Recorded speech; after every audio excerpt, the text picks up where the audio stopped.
Secrets in the Kitchen. The afternoon sun filtered through the kitchen windows of the Damascus villa, casting warm golden rays across the marble countertops where Nora carefully arranged fresh mint leaves on a silver tray. Her hand instinctively moved to her rounded belly, now 5 months along, as she hummed a soft lullaby her grandmother used to sing. At 28, Nora possessed the kind of gentle beauty that came from within.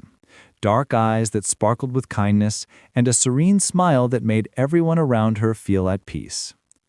"The tea smells wonderful, Habibti." Rashid's voice carried warmth as he entered the kitchen, still wearing his tailored business suit from the office. At 35, he commanded respect in Damascus's construction industry, but here at home, his features softened completely when he looked at his wife. He wrapped his arms around her from behind, his hands joining hers on her belly. "Our little one seems to love the smell of jasmine tea as much as you do," Noor laughed, leaning back against his chest. "Feel that? Those little kicks started the moment I began brewing it." Rashid pressed a gentle kiss to her neck, breathing in the familiar scent of her hair. "Maybe we're raising a future tea connoisseur." Their comfortable intimacy filled the kitchen with an almost tangible warmth, the kind that comes from two people who genuinely enjoyed each other's company. The doorbell's chime interrupted their peaceful moment. "That must be Yasmin," Rashid said, reluctantly pulling away. "She wanted to discuss the hotel project over dinner." Noor straightened her flowing dress and smoothed her hair. "I'll finish preparing the mahmoul. She always compliments my grandmother's recipe." As Rashid went to greet his guest, Noor didn't notice the slight tension that crossed his features. Yasmin El-Khoury was brilliant, ambitious, and had been his business partner for 3 years. What troubled him was the way she sometimes looked at him during their late meetings, or how her conversations occasionally veered into personal territory that made him uncomfortable. Yasmin entered the kitchen like a force of nature, designer heels clicking against the tiles, her perfectly styled hair and expensive perfume announcing her presence. At 32, she possessed a sharp intelligence and striking beauty, but tonight, her smile seemed strained as she watched Noor move gracefully around the kitchen. "Noor, you look radiant as always," Yasmin said, though her eyes lingered on Noor's wedding ring and the obvious signs of pregnancy. "Motherhood suits you already." "Thank you, Yasmin. Please sit down. Dinner will be ready soon." Noor's natural warmth extended to everyone, unaware of the storm brewing behind her guest's polite facade. As they shared the meal, lamb with rice, fresh bread, and various meze, Yasmin watched the easy affection between husband and wife. Every time Rashid reached for Noor's hand, or when he automatically served her favorite pieces from the serving dishes, Yasmin's heart twisted with a jealousy she could barely contain. "The mahmoud turned out perfectly," Rashid said, savoring the date-filled cookies that were Noor's specialty. "Your grandmother would be proud." "Wait until you taste what I've prepared for dessert," Noor said with excitement. "I spent all day making mahalabia with rosewater just the way you love it." Yasmin's mind began to race as she watched this domestic bliss unfold before her. When Noor excused herself to prepare the dessert, Yasmin found herself alone in the kitchen for just a few precious moments while Rashid took an important phone call. Her heart pounded as she stared at the crystal serving bowls Noor had arranged so carefully. This could be her chance, her only chance to change everything. The bitter taste of jealousy. Yasmin's hands trembled as she reached into her purse, where a small vial of colorless liquid had been waiting for weeks. She had obtained it from a corrupt pharmacist, telling herself she would never actually use it, but watching Rashid's tender touches and hearing his loving words had pushed her beyond reason. The kitchen was quiet, except for the sound of Rashid's muffled conversation in the next room and Noor's gentle humming from the pantry, where she was gathering pistachios for garnish. Yasmin's heart hammered against her ribs as she approached the dessert bowls. Just a few drops in one bowl, the one with the extra rose petals that she knew was meant for Noor. "This should have been my life," she whispered to herself, emptying the vial's contents into the creamy mahalabia. "I've worked beside him for years. I understand his business, his dreams." Her voice broke with suppressed emotion. "What does she have that I don't?" The answer came to her as Noor returned, glowing with the special radiance of pregnancy, her whole being emanating contentment and love. Noor had Rashid's heart, something Yasmin could never steal or buy. "I hope you don't mind the extra rose water," she said, carefully arranging the bowls. "I know how much Rashid enjoys the traditional flavor." She handed Yasmin a serving, then picked up the decorated bowl meant for herself. "Actually," Rashid appeared in the doorway, ending his call, "let me try yours first, Habibti. It looks beautiful." Before anyone could object, he had taken Noor's bowl and spooned a generous portion into his mouth. Time seemed to freeze. Yasmin watched in horror as Rashid's expression changed from pleasure to confusion to distress. The spoon clattered to the floor as he gripped the counter, his face growing pale. "Rashid!" Noor's voice pierced the air as her husband doubled over, clutching his stomach. "What's wrong? Talk to me!" "Can't breathe properly," he gasped, sweat beading on his forehead. "Burning stomach!" Noor's medical knowledge from her volunteer work at the clinic kicked in immediately. "Yasmin, call an ambulance now," she commanded, catching Rashid as his legs gave out. "Tell them possible poisoning, male, 35 years old." As Yasmin fumbled for her phone with shaking hands, Noor cradled her husband's head in her lap, her own fear temporarily suppressed by the need to save him. "Stay with me, my love. Keep your eyes open. Talk to me about the baby, about our plans." Rashid's eyes found hers even through his pain. "Noor, if something happens—" "Nothing will happen," she said firmly, tears streaming down her face as she stroked his hair. "You're going to be fine. We're going to raise our child together, remember? You promised to teach them to play chess." The ambulance sirens wailed in the distance as Noor whispered prayers under her breath, her hands never leaving her husband's face.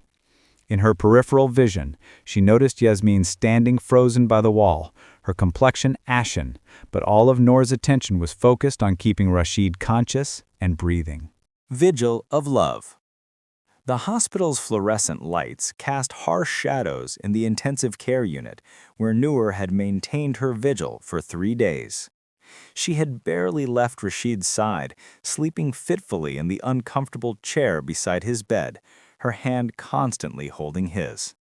The doctors had pumped his stomach and started him on treatments, but the poison had been particularly insidious, designed to cause maximum damage slowly. "You need to eat something," Dr. Mahmoud said gently, placing a hand on Noor's shoulder. "The baby needs nutrition, and Rashid needs you strong when he wakes up." Noor's eyes never left her husband's face. "He squeezed my hand this morning. I know he can hear me." Her voice was hoarse from talking to him constantly, telling him about her day, reading from his favorite poetry books, sharing her hopes for their child. She had been talking to their unborn baby too, her hands moving in gentle circles over her belly. "Your father is the strongest man I know," she whispered. "He's going to fight this because he loves us. You'll see, he'll be holding you in his arms before you know it." That afternoon, as golden sunlight streamed through the hospital windows, Rashid's eyelids fluttered. Noor leaned forward, her heart racing. "Rashid, can you hear me?" His eyes opened slowly, unfocused at first, then finding her face. "Noor?" His voice was barely a whisper. Tears of relief streamed down her cheeks as she pressed his hand to her lips. "I'm here. I've been here the whole time." "The baby?" he managed to say. "The baby is fine. We're both fine. But you scared us terribly." She helped him sip water through a straw, her touch infinitely gentle. As Rashid's strength gradually returned over the following days, he began to truly see his wife with new eyes. He watched her move around his room, bringing him books from home, adjusting his pillows, advocating fiercely with the doctors for his care. She had managed his business calls when necessary, coordinated with his family, and somehow maintained her own strength through it all. "I never realized," he said one evening as she sat beside him, "how much I depended on your strength. I thought I was protecting you, but you've been protecting me all along." Noor took his hand in both of hers. "That's what love means, Rashid. We protect each other." "The police told me about the investigation," he said quietly. "They think someone deliberately poisoned the dessert. Who would want to hurt you, Habibti?" Noor's expression grew troubled. She had kept thinking about this constantly. I keep remembering how strange Yasmin seemed that night. She barely touched her food, and she left so quickly after the ambulance came. Rashid's eyes closed as pieces of a puzzle he had refused to see began falling into place. Late meetings where Yasmin had tried to steer conversations away from business, comments about his marriage that had made him uncomfortable, her increasing hostility toward Noor over the past months. "I think I need to have a conversation with Yasmin," he said grimly. Noor squeezed his hand. "Whatever the truth is, we'll face it together. That's what marriage means, standing together against whatever comes." As night fell over Damascus, with Noor curled up in the chair beside his bed and their baby moving gently in her womb, Rashid realized that nearly losing his life had shown him what truly mattered. Not his business empire or his wealth, but the quiet courage of the woman who had saved him and the family they were building together. Truth unveiled. The confrontation came 3 days later in Rashid's office, where he had insisted on meeting despite Noor's protests about his early return to work. Yasmin entered with her usual confident stride, but Rashid noticed the dark circles under her eyes and the way her hands shook slightly as she set down her briefcase. "You look much better," she said, attempting her practiced smile. "I was so worried when you collapsed. Thank goodness it wasn't more serious." "Sit down, Yasmin." Rashid's voice carried none of its usual warmth. "The police have concluded their investigation. The poison was specifically designed to cause a slow, painful death. It was meant for Noor." The color drained from Yasmin's face, but she lifted her chin defiantly. "Are you accusing me of something?" "I'm giving you a chance to tell me the truth before they arrest you. They found traces of the same substance in your car, Yasmin. Your fingerprints are on the pharmacy records." The facade cracked completely. Yasmin's shoulders sagged as years of suppressed emotion finally erupted. "You want the truth? I've loved you since the day we became partners. I've watched you build this empire, stood by you through every challenge, understood your ambitions in ways she never could. And yet you chose her, a simple librarian who doesn't even understand the complexities of your business world." Rashid felt a wave of guilt wash over him. He had sensed her feelings, but had chosen to ignore them, thinking it was easier than addressing the situation directly. "Yasmin, I never meant to lead you on. My relationship with Noor, your relationship with her is based on comfort, unsettling. I could have given you partnership in every sense, in business, in ambition, in understanding. Instead, you chose domestic tranquility over greatness." "I chose love," Rashid said quietly. "Real, selfless love. The kind that nurses you back to health without asking for anything in return. The kind that forgives past mistakes and builds a future based on trust." That evening, Rashid sat with Noor in their garden, watching the sunset paint the sky in shades of rose and gold. He had told her everything, about Yasmin's confession, about his own guilt for not handling the situation sooner, about his fears that his past blindness had nearly cost them everything. "I keep thinking about what could have happened," he said, his arm around her as she leaned against his shoulder. "If I hadn't tasted that dessert first, if you had eaten it." "But you did taste it first," Noor said softly, her hand resting on her belly where her child moved gently. "Maybe that wasn't chance. Maybe that was love protecting love.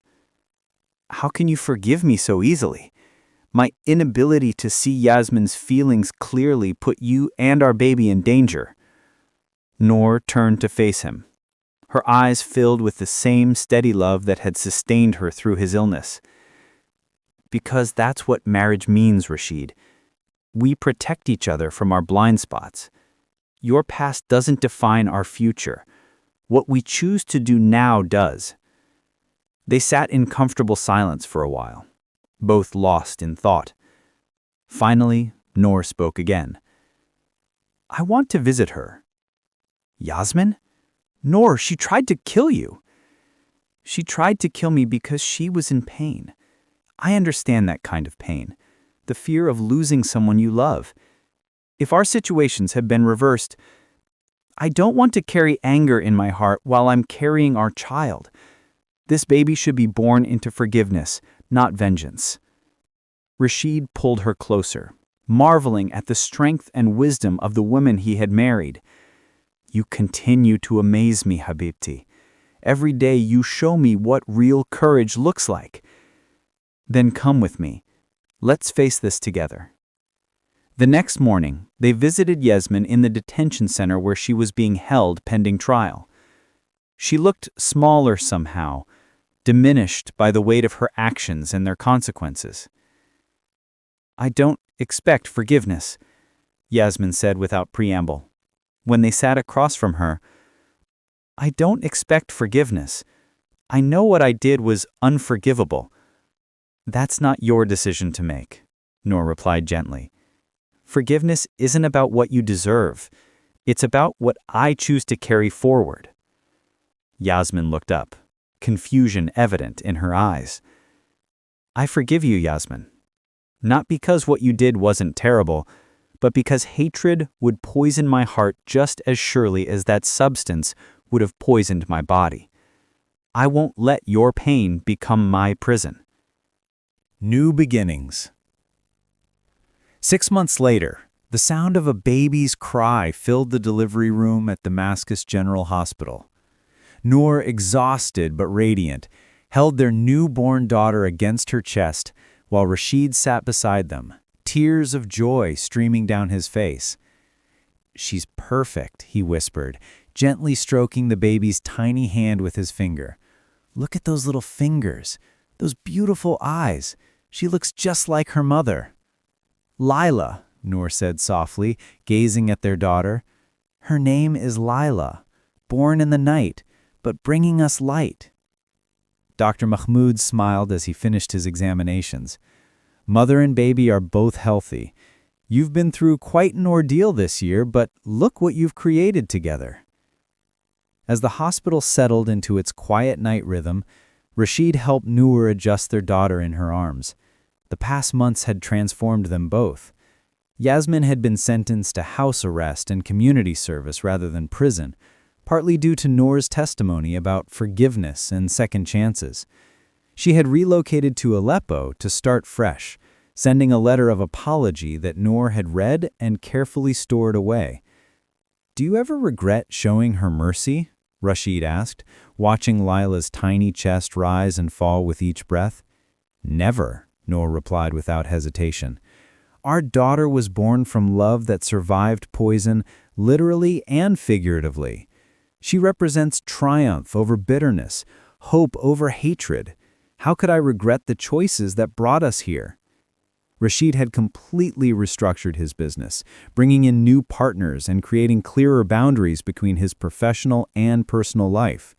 He had also established a foundation focused on supporting women in crisis, his way of honoring the strength Noor had shown during their darkest time. "I used to think success meant building an empire," he said, adjusting the blanket around Noor's shoulders. "Now I know success means building a love strong enough to survive any storm." 3 days later, as they brought Lila home to the villa where their ordeal had begun, Noor paused in the kitchen doorway. The room had been completely renovated, new marble counters, different layout, fresh memories waiting to be made. "New beginnings," Rashid said, understanding her thoughts. That evening, as they sat in the nursery they had painted together in soft yellows and greens, Lila sleeping peacefully between them, Noor reflected on the journey that had brought them to this moment. The poison that had nearly destroyed their happiness had instead revealed the depth of their love and the strength of their commitment to each other. "Tell me what you're thinking," Rashid said, noticing her contemplative expression. I'm thinking about how sometimes the worst things that happen to us become the foundation for the best things in our lives. If none of this had happened, would we love each other as deeply as we do now? Would we appreciate what we have as much? Rashid considered her words as he watched their daughter's peaceful face. I think we would have loved each other, but perhaps not with the same certainty. Going through that trial together, it removed every doubt, every question about what really matters. As the Damascus skyline glittered beyond their windows and their daughter slept safely in their arms, Noor and Rashid had found something more valuable than all his business success, a love tested by fire and proven unbreakable, a family built on forgiveness and trust, and the knowledge that together they could weather any storm life might bring. Our love story isn't perfect, Noor whispered, as Rashid's arms encircled both her and their daughter. No, he agreed, pressing a kiss to her temple, but it's real, and it's ours, and it's stronger because of everything we've survived together. Outside, the ancient city of Damascus continued its eternal rhythm, but inside their home, a new chapter was beginning, one written in love, sealed with forgiveness, and blessed with hope for all the tomorrows yet to come.